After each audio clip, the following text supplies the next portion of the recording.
आइए जीके की क्लास करते हैं दोस्तों। ये परीक्षा आरपीएफ परीक्षा एग्ज़ाम की दृष्टि से बहुत ही महत्वपूर्ण है। तो पहला शुरू करते हैं आज की क्लास। पहला क्वेश्चन, भारत की अंतकालीन संसद में कितने सदस्य थे? पहला ऑप्शन है 296, दूसरा ऑप्शन है 313, तीसरा ऑप्शन है 318, चौथा ऑप्शन है 316। तो इसका सही उत्तर होगा 296। भारत की अंतकालीन संसद में 296 सदस्य थे। दूसरा क्वेश्चन, भारतीय संविधान में आयात उपबंध के लिए गए हैं।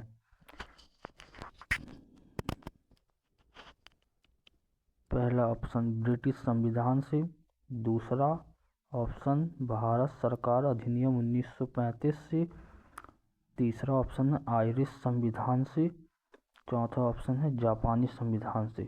तो आपका सही उत्तर होगा भारत सरकार अधिनियम 1935 से आपात उपबंध लिए गए हैं।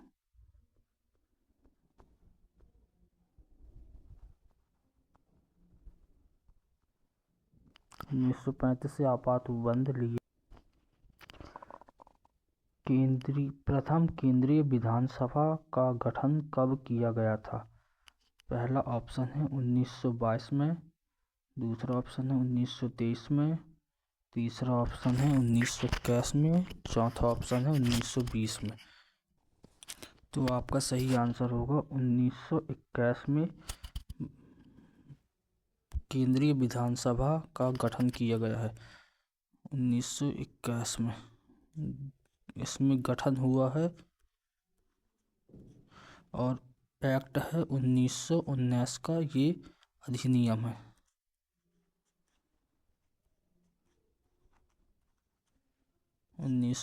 का अधिनियम से इससे रिलेटेड कुछ जानकारी।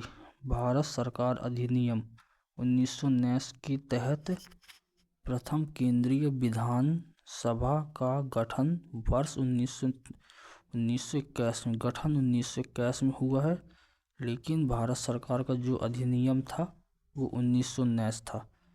इसके प्रथम अध्यक्ष फ्रेडरिक हाइट थे।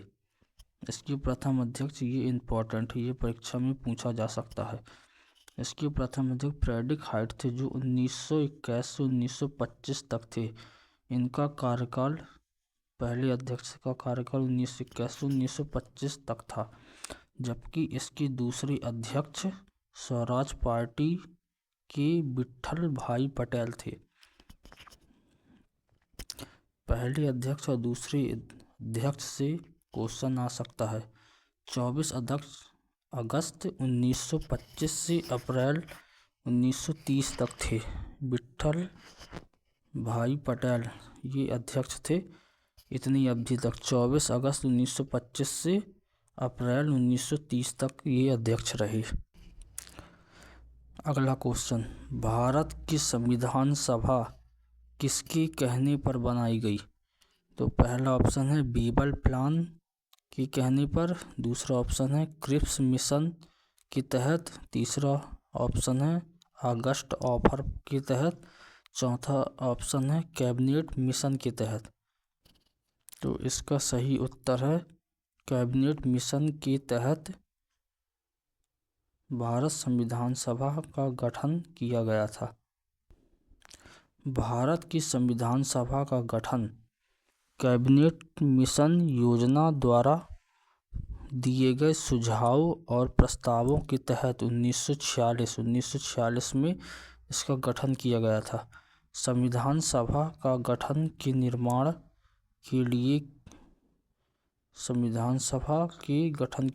के लिए कैबिनेट मिशन के तहत संविधान सभा का गठन किया गया था। लोकतंत्र के दो रूप कौन से हैं? पहला संसदीय और आध्यात्मक, दूसरा प्रत्यक्ष और अप्रत्यक्ष, तीसरा ऑप्शन है राजतंत्रीय और गणतंत्रीय, चौथा ऑप्शन है संसदीय और राजा। तो सही उत्तर है प्रत्यक्ष और अप्रत्यक्ष। ये दो रूप हैं लोकतंत्र की, ये दो रूप हैं। लोकतंत्र के दो प्रकार होते हैं। पहला प्रत्यक्ष लोकतंत्र। प्रत्यक्ष लोकतंत्र में जब प्रभुसत्तावान जनता प्रत्यक्ष रूप से शासन कार्यों में भाग लेती है, तो नीति निर्धारण और कानून बनाती है, तो प्रशासनिक अधिकारी नियुक्त कर उन पर नियंत्रण करती है, उसे ही प्रत्यक्ष लोकतंत्र कहते हैं। और दूसरा प्रकार है अप्रत्यक्ष लोकतंत्र। अप्रत्यक्ष लोकतंत्र जब प्रभुसत्तावान जनता स्वयं प्रत्यक्ष रूप से इस प्रकार की प्रभुसत्ता का प्रयोग ना कर अपने प्रतिनिधियों के माध्यम से करती है, तो उसे अप्रत्यक्ष लोकतंत्र कहते हैं। भारत में प्रत्यक्ष लोकतंत्र का अच्छा उदाहरण है। पहला जिला पंचायत, दूसरा नगर पंचायत, तीसरा ग्राम सभा, चौथा ऑप्शन है क्षेत्र पंचायत, जिसका सही उत्तर होगा ग्राम सभा। ग्राम सभा का गठन ग्राम पंचायत की 18 वर्ष से अधिक उम्र के वयस्क व्यक्तियों को मिलाकर किया जाता है। ग्राम सभा की बैठक में संबंधित ग्राम सभा के सभी निवासी भाग लेते हैं, अतः यह प्रत्यक्ष लोकतंत्र का एक उदाहरण होता है।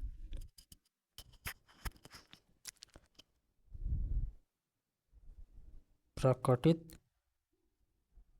अधिमान सिद्धांत, जिसे रिपील्ड प्रोफ्रेस थ्योरी प्रस्तुत किया गया था, किसके द्वारा किया गया था? पहला ऑप्शन है एडम स्मिथ के द्वारा, दूसरा ऑप्शन है मार्शल द्वारा, तीसरा PM सैमुएल्सन के द्वारा और चौथा ऑप्शन JL मिल के द्वारा। तो आपका सही आंसर होगा PA सैमुएल्सन के द्वारा।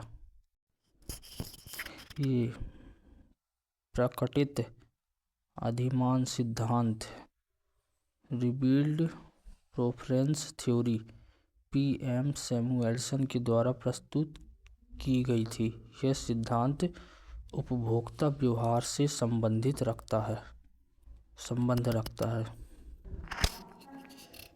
रुपये की पूर्ण परिवर्तनीयता का अर्थ है।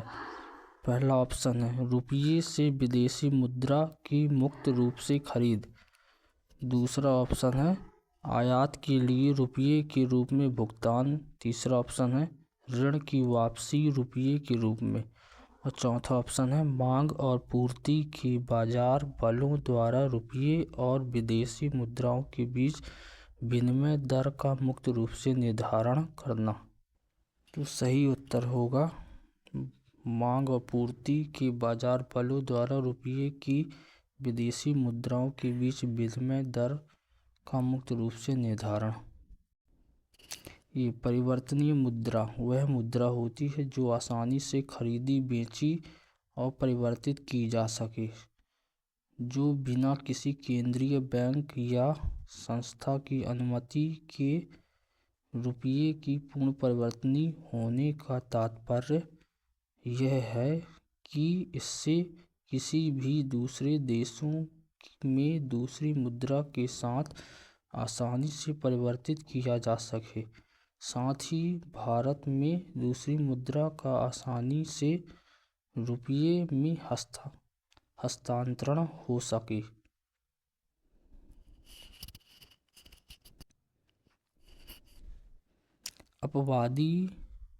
अपवादी मांग वक्र वह होती है जो, पहला ऑप्शन है ऊपर की ओर दाएं जाएं, दूसरा ऑप्शन है नीचे की ओर दाएं जाएं, तीसरा ऑप्शन है क्षैतिज जाएं, चौथा ऑप्शन है ऊर्ध्वाधर जाएं। तो इसका सही उत्तर है ऊपर की ओर दाएं जाएं। एक सामान्य मांग वक्र नीचे की ओर दाएं जाएं, जबकि अपवादी मांग वक्र ऊपर की ओर दाएं जाएं। जब पूर्ण उत्पाद वर्तमान दर से बढ़ता है तो सीमांत उत्पाद शून्य होता है, पहला ऑप्शन। दूसरा ऑप्शन, सीमांत उत्पाद में वृद्धि होती है। तीसरा ऑप्शन, सीमांत उत्पाद में गिरावट आती है। चौथा ऑप्शन, सीमांत उत्पाद स्थिर रहता है।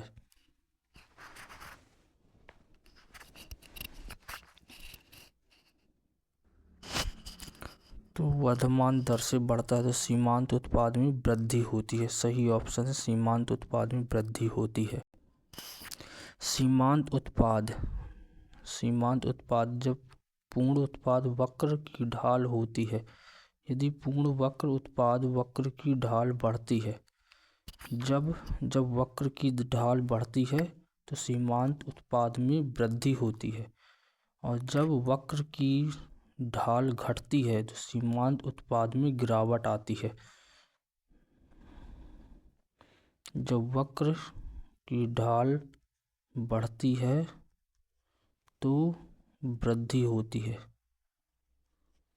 और जब वक्र की ढाल घटती है तो कमी होती है, अर्थात क्षैतिज होती है। सीमांत उत्पाद शून्य हो सकती है। भारत में लघु उद्योग की परिभाषा किस पर आधारित है? पहला ऑप्शन है बिक्री यूनिट द्वारा बिक्री पर। दूसरा ऑप्शन है मशीनों और उपकरणों में निवेश पर। तीसरा ऑप्शन है बाजार में व्याप्ति पर। चौथा ऑप्शन है निर्यात क्षमता पर।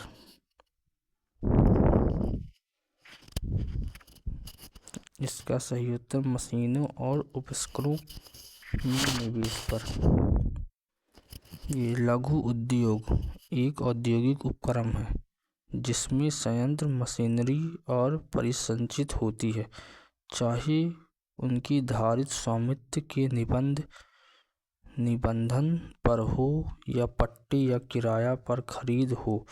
1 करोड़ रुपए में अधिक नहीं होता, तथापि यह निवेश सीमा सरकार द्वारा समय समय पर बदलती रहती है। भारतीय रिजर्व बैंक किस राज्य सरकार के कारोबार का लेन देन नहीं करता? पहला नागालैंड, दूसरा जम्मू कश्मीर, तीसरा पंजाब और चौथा है असम। कौन से राज्यों का कारोबार का लेन देन नहीं करती? तो सही उत्तर होगा जम्मू और कश्मीर राज्यों का लेन देन नहीं करती भारतीय रिजर्व बैंक ऑफ इंडिया। भारतीय रिजर्व बैंक ऑफ इंडिया राज्य सरकारों के कारोबार का लेन देन रखती है। राज्य सरकारों तथा आरबीआई के बीच समझौते खंड 21 के अधिनियम के तहत आर्टिकल 21 के तहत नहीं करता। यह समझौता सभी भारतीय राज्यों के साथ हुआ है सिवाय जम्मू कश्मीर के। आरबीआई जम्मू कश्मीर का लेखा जोखा नहीं रखती। तो यह आर्टिकल 21 के तहत हुआ है। उत्पाद माल को यह भी कहा जाता है उपभोक्ता वस्तुएं, दूसरा टिकाऊ वस्तुएं, तीसरा ऑप्शन है पूंजीगत माल, चौथा ऑप्शन है एकल प्रयोज्य माल वस्तुएं। यह क्वेश्चन एसएससी मैट्रिक स्तरीय 2006 में पूछा गया, मतलब CHSL में पूछा गया। यह क्वेश्चन बहुत ही इम्पोर्टेंट है। इसका सही आंसर है पूंजीगत माल। अर्थशास्त्र में पूंजीगत माल कैपिटल गुड्स से तात्पर्य ऐसे है। उत्पाद माल से यह होता है कि जो उद्योग में उत्पादन के अहम कारक है, जैसे कारखाना, जनरेटर सहित मशीनरी इत्यादि। तरलता अधिमान क्या है? तो पहला ऑप्शन है परिसंपत्तियों को नकदी में रखने की इच्छा। दूसरा ऑप्शन है बंद पत्रों और प्रतिभूतियों को रखने की इच्छा। तीसरा ऑप्शन है बैंक में जमा रखने की इच्छा। चौथा ऑप्शन है संपत्ति रखने की इच्छा। तो इसका सही उत्तर है परिसंपत्तियों को नकदी रखने की इच्छा। परिसंपत्ति के रूप में मुद्रा की मांग मुद्रा की सट्टा मांग होती है। प्रोफेसर रॉल्बिन हसन के अनुसार कीन्स ने इसे कहा वास्तविक तरलता अधिमान। तरलता अधिमान लिक्विडिटी प्रेफरेंस प्रॉपर के रूप में यह माना यहाँ मुद्रा की मांग अन्य परिसंपत्तियों की मांग से तुलना की जाती है। इसे सट्टा मांग इसलिए कहा जाता है कि यह भविष्य में बॉन्ड कीमत के तदनुसार ब्याज दर में होने वाले परिवर्तनों के प्रति व्यक्ति के विचारों पर निर्भर करती है। अतः यह वह अटकलबाजी करता रहता है कि वह बॉन्ड रखे या मुद्रा सट्टेबाजी के लिए प्रयुक्त धनराशि को निष्क्रिय नकदी शेष कहा जाता है। निम्नलिखित में से कौन सा देश अपने लौह इस्पात उद्योग के लिए कच्ची सामग्री के लिए अन्य देशों पर आश्रित रहता है? पहला इंग्लैंड, दूसरा ऑप्शन है ऑस्ट्रेलिया, तीसरा जापान, चौथा टर्की। तो इनमें से सही आंसर है जापान।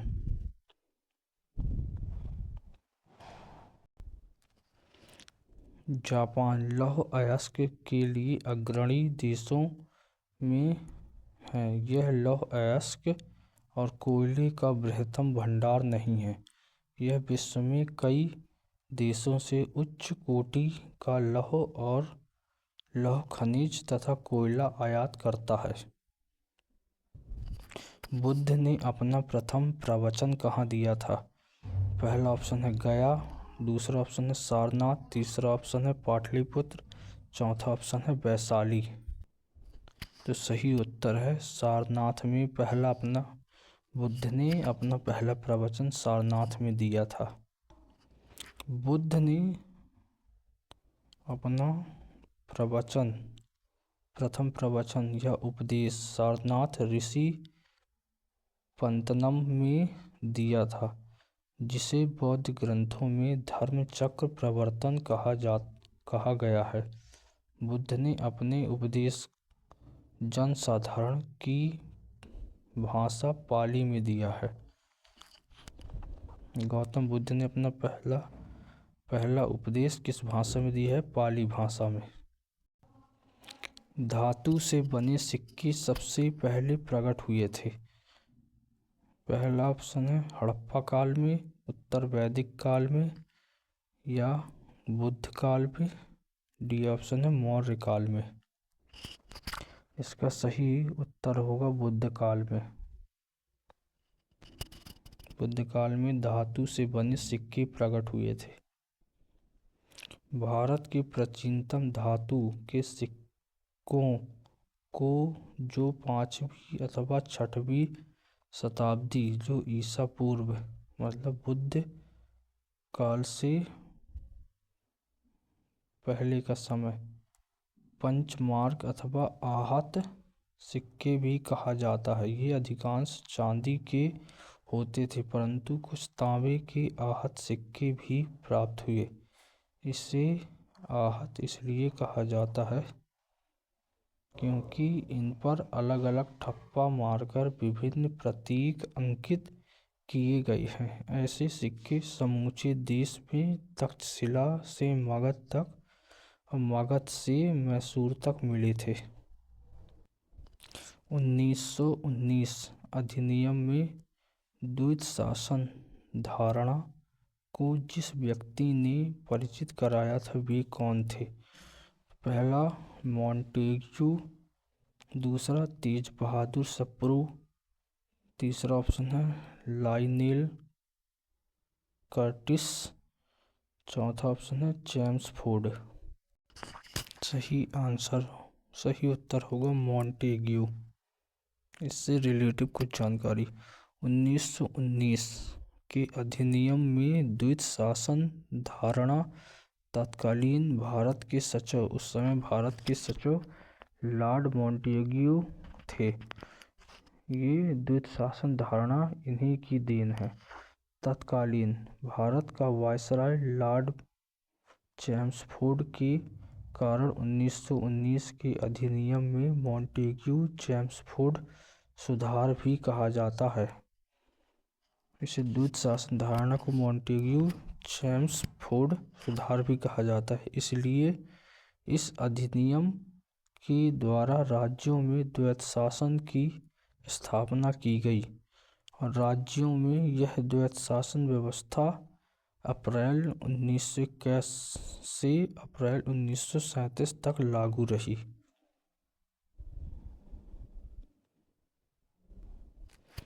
बस दोस्तों, आज के लिए ये क्लास यहीं पर समाप्त करते हैं। तब तक के लिए आप सभी चैनल को सब्सक्राइब कर लें और बेल आइकन को प्रेस कर दें। लाइक करें और कमेंट करके ज़रूर बताएं कि आपको क्लास कैसी लगी।